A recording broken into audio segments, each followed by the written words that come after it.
नमस्कार मंडळी, आज मी बनवत आहे आवळा कँडी। मी पाणी उकळायला ठेवले, वाफायला ठेवते। वाफायला ठेवले, मी याच्यावर झाकण ठेवून हे शिजत ठेवते आता मस्तपैकी।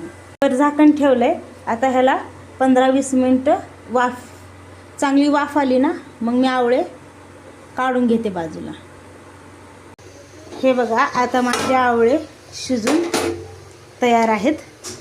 आता ह्यामध्ये मी साखर ॲड करून मुरायला ठेवते। आता माझे आवळे मी ह्या पातेल्यात टाकले आहे। आता तुम्ही त्यामध्ये आपण साखर ॲड करूया। ह्यामध्ये भरपूर साखर ॲड करा।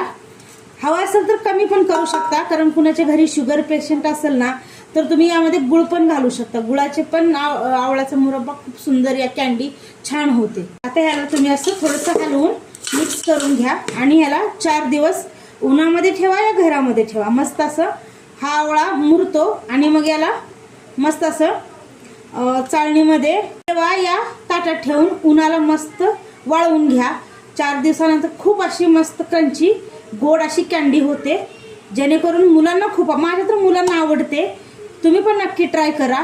4 दिवसानंतर माझे हे आवळा कँडी मी कसं बनल व्हिडिओ करून तुम्हाला नंतर दाखवते। तर मग तुम्हाला हा व्हिडिओ कसा वाटला प्लीज कमेंट करून नक्की शेअर करा।